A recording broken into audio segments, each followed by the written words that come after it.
au Sénégal, nous avons fait plusieurs projets pour appuyer les autorités pour la réduction de la mortalité maternelle et néonatale. Nous avons travaillé depuis 1 an et demi ici à Saint-Louis avec l'appui de la fondation Sanofi Espoir. C'est une fondation qui œuvre aussi pour la réduction de la mortalité maternelle partout dans le monde. La fondation Sanofi Espoir, avec la société Ségus, qui est une start-up française qui est spécialisée dans l'accélération des résultats, qui ont des outils, qui ont des méthodologies, qui ont des méthodes qu'ils ont appliquées ici depuis 1 an et demi. Ensemble, nous avons été dans tout le département de Saint-Louis. Nous avons parlé avec tous les acteurs de la santé maternelle, les Badiengor, nous avons travaillé avec les communautés, nous avons travaillé à Raou, à Diamaguène. On a pris des zones urbaines, périurbaines, rurales, périurbaines. Donc c'est pour ça qu'on a designé ce projet qu'on a appelé Rawal ak Jàmm. dafa nekk kuréel goo xam ne ñu ngi ko teg ci biir région de Saint-Louis gannaaw gëstu boo xam ne dañ ko fi defal ci diirub ñaari at. pour xool lépp li nga xam ne mooy nekk gàllankoor wala jafe-jafe yi ñuy am ci wàllu wér-gu-yaram rawatina nag ci wàllu wér-gu-yaramu jigéen ak njabootam maanaam jigéen ak xale. Programme boobu nag bi ñu ko tëggee suñu ay partenaires financé que programme boobu dafa am jubluwaay bi mooy fexe ba ñu mën a jàppale xale jàppale jigéen bi ba ci wàllu wér-gu-yaramam su ci amee ay jafe-jafe mu mën a faju. Plateforme Rawal ak Jàmm dafa jóg pour xeex li nga xamante ni moom mooy jafe-jafe yi am ci wàllu am doom maanaam ëmb ak imbi ci biir loolu mu ngi am benn programme bi mu defee étude am ba pare mu reposé ko ci ñetti tënk benn bi moom mooy yeete ñi nga xamante ni ñoom ñooy population bu Léona Diamaguène ndax gis nañ ni am na jafe-jafe yi xam-xam. population bi am na lu ñu desee xam ci seen santé maternelle et néonatale ci biir loolu Rawal ak Jàmm jël na initiative bu jël def benn formation boo xam ne ñu ngi koy tuddee engagement communautaire pour population bi mën a jël en charge seen propre santé maanaam xamal seen bopp li nga xamante ni moom moo wàcc ci seen wér-gu-yaram ci biir loolu bu ñu former personnel de santé bi ba pare personnel de santé bi dina former ay acteurs communautaires am maanaam ay bàjjenu goxam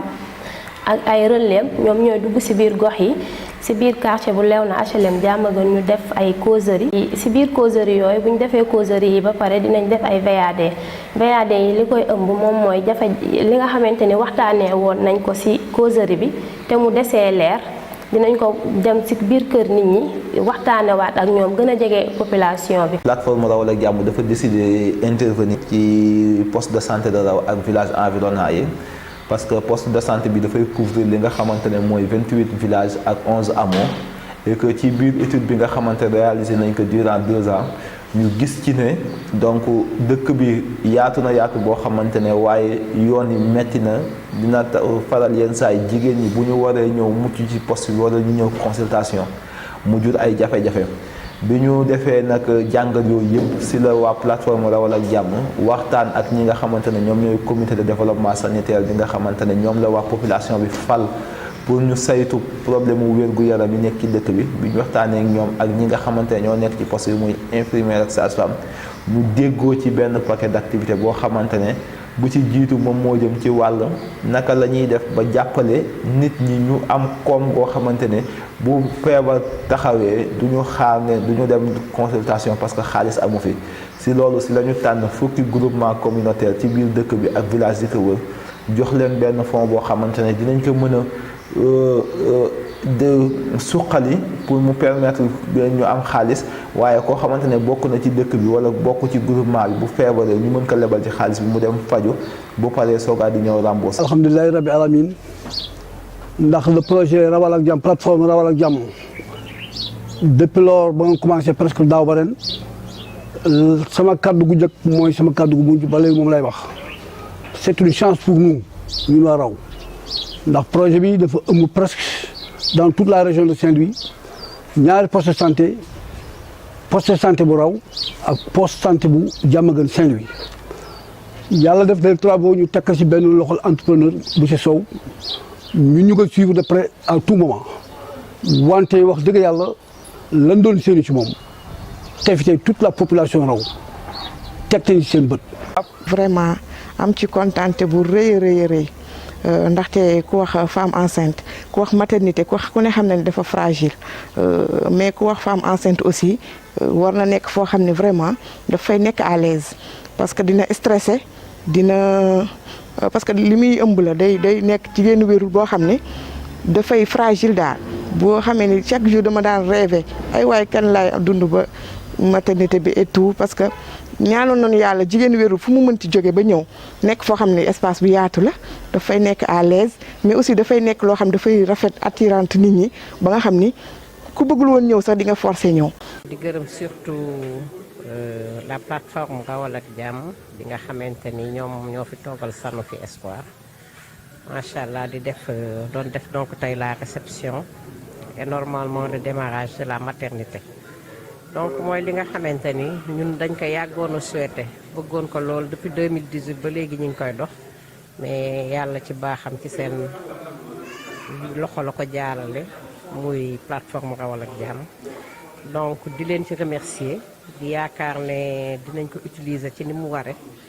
di gërëm personnel de santé bi di gërëm personnel communautaire bi vraiment ñoom ñëpp jàpp nañ ci te yaakaar naa ne ñoom ñëpp ñu ngi ciy def seen loxo. di gërëm partenaire Rawal Jàmm à travers Sanofi parce que quand même intervention yi ñuy def bëri na du jàmm gën kese ñu ngi koy def ci poste yu bëri donc maa ngi leen di gërëm entrepreneur bi parce que en 1 mois engagé wu na def liggéey bi. di jeexalee ne matériel bi personnel bi ñoo ngi leen koy dégg matériel bu ñëwee bees mën na continuer bees ci kaw ngeen sàmm ko sàmm bu baax pour que partenaire bu ñëwaatee fii gis ne lim leen joxoon yéen a ngi koy sàmm mu gën a kontaan defaat leneen. di encore rafetlu lii nga xam ne moom la ñu def di wax population bi tey am na nu poste de santé bu nga xam ni tey am na salle d'accouchement te nit ñi mën nañ fi ñëw ñu accoucher wu si te duñu am benn problème te am na ay vraiment sage-femme yu xarañ ñu fi nekk personnel de sanitaire bu aussi tam ñu nekk personnel de sanitaire bu xarañ di ñaaxaat population bi di ñaax encore personnel de santé pour ñu gën a mën a téye matériel bi ndax matériel bi buñ ko téyee dana mën a ñoŋ te dana gën a baax. mu ñëw nag vraiment à son heure parce que kenn mënul wax àddina te waxoo jigéen waaye nag mu ñëw ngir jàppale jigéen ñi nga xam ne macha allah tudd nañ fi ñetti abcès yu nga xam ne yëpp am solo jigéen bu nga xam ne jigéen wérul la maanaam boo ëmbee ba ni ngay toppee sa visite ba ni ngay amee doom ak ba ni ngay muccee ak ba ni ngay yore xale bi yooyu yëpp tey nu waxtaanee ko fi maanaam mu nekk plateforme bu nga xam ni dafa ñëw pour jàppale la population Diamaguène de Saint-Louis ak Raw Gare fi mu ñëwee nag fi la baaxee macha allah tey bi mu ñëwee dafa ëndaale ay xéwalam andi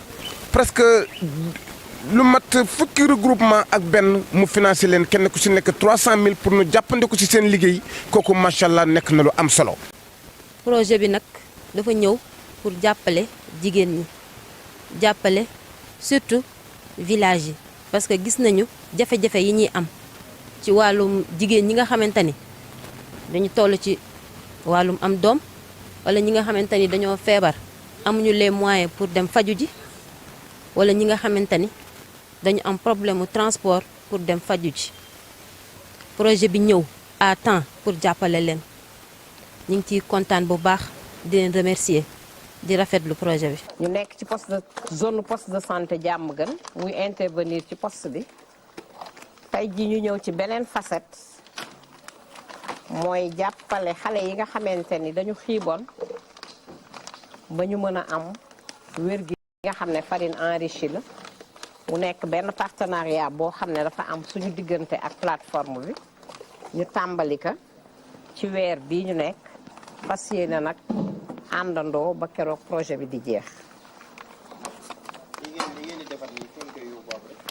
waaw lii nag bu ñu paree dañ koy yóbbu ci poste de santé bi ñoom lañ koy livrer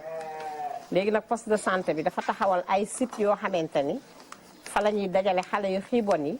di leen toggal ñu ànd ak seen yaay nga xam ne day am ay waxtaan ñu di leen di yee ci nan la ñu war a alimenter xale ban lekk la war a xale war a am fi mu ne nii war na am ñetti site yoo xamante ni fa la ñu war a dajale xale yi di leen fa toggal di leen ko jox benn day nekk Diamaguène benn nekk HLM bi nekk HLM sax yàlla dogal na fii lay nekkaat ci jigéen ak jigéen dina am tam benn bu nekk lew na. Il a été créé une plateforme où il y avait différentes composantes, la communauté, les prestataires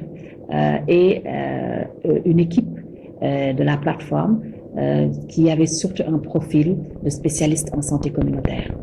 À travers ce projet, il a été mis en place des stratégies innovantes. Ça a eu beaucoup de succès, mais aussi ça a réglé des problèmes de santé, notamment les accouchements à domicile, le recours tardif aux soins. Et les femmes vraiment ont pris à bras le corps ce projet. Rawal ak Jàmm, comme son nom l'indique, déjà le slogan, ça dit tout. Rawal ak Jàmm, ça parle de la mère et de l'enfant, donc de leur bien-être. Comment faire pour qu'il y ait 0 décès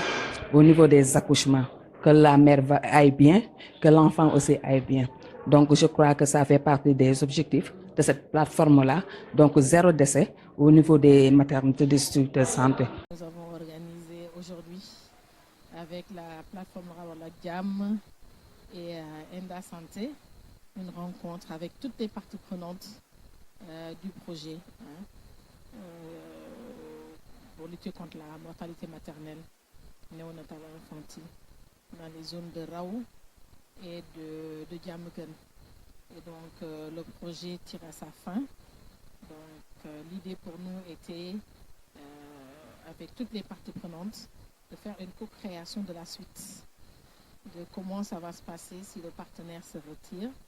et qu'est-ce qu'il faudra mettre en place en termes d'organisation. On a commencé par partager les résultats de ce qui a été fait jusqu'à aujourd'hui au niveau de toutes les initiatives qui ont été mises en place et permettre aux parties prenantes de dire quels étaient les freins, quels sont les challenges, qu'est-ce qu'on a verrouillé, parce que depuis le début du projet, il était question qu'à la suite, qu'il y ait une pérennisation des activités et que lorsque le partenaire se retire, que les communautés puissent continuer à dérouler ce qui a été mis en place. Donc c'était ça qu'on était en train de voir. Où est-ce qu'on en est, qu'est-ce qui a été bien fait, qu'est-ce qui n'a pas été bien fait, qu'est-ce qui a besoin d'être encore accompagné encore, parce que le partenaire s'est engagé par le biais de Enda à donner un budget pour accompagner la plateforme à vraiment sécuriser certaines initiatives, mais surtout pour l'autonomisation de la plateforme. Audio Jungle.